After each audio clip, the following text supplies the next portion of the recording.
Hai semua, Wilson dari Nizopo sini. So hari ni kita nak tunjuk tu lampu bagi you guys faham lagi mendalam lah.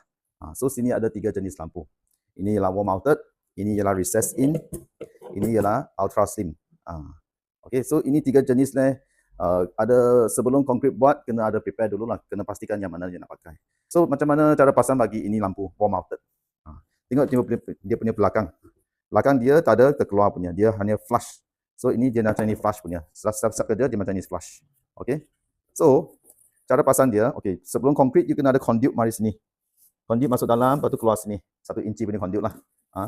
Selepas siap kerja, baru ini masuk dalam, pasang ke atas. Ini bracket sebelum pasang ini kena pasang ini. So dia akan letak kat sini. Dia ngau kat sini, lepas tu kat sini dia screw. So dia akan screw kat sini. So ini kat kawasan atas. Bukan macam ini. Dia macam ini. Okay. So paling best ialah kabel dari panel dengan kabel ini lampu factory punya kabel sambung kat atas permukaan air lah, bukan tak tenggelam dalam air. Yang ini kita panggil dia recess lampu. Tengok dia punya belakang, macam ada dia punya material ada terkeluar sini macam. So dia tak boleh buat macam ni kerja. Dia kena ada ini punya niche. Dia punya casing ini. Casing ini lebih besar. Kalau nak nipis lagi pun boleh. Kena buat itu lubang, dia punya size kita akan bagi. Lepas tu you beli, kita akan ada lagi satu alternatif, dia punya stainless steel punya ring. Letak itu ring, selepas siap itu ring, so sini ada satu lubang. Orang plaster buat tu tiles sudah siap, baru itu pun mesti ada conduit lah, conduit sampai sini keluar. Baru ini boleh masuk dalam itu conduit, keluar di kabel masuk dalam conduit, keluar ke atas, ini baru pasang ke dalam.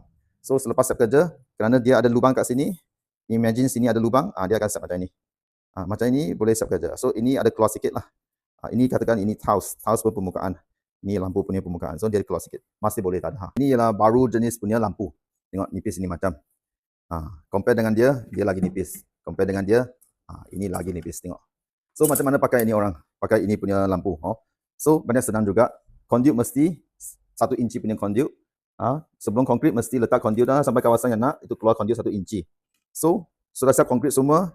Tiles sudah siap semua, okey. Ini kabel jolok masuk dalam itu conduit keluar sampai atas. Ini punya kawasan sini yang dia terkeluar sini. Ini masuk dalam conduit. So dia akan masuk dalam conduit macam ni. Dia akan flush macam ni. So pasang dia pun betul. Kasih screw sini, screw sini. Okey.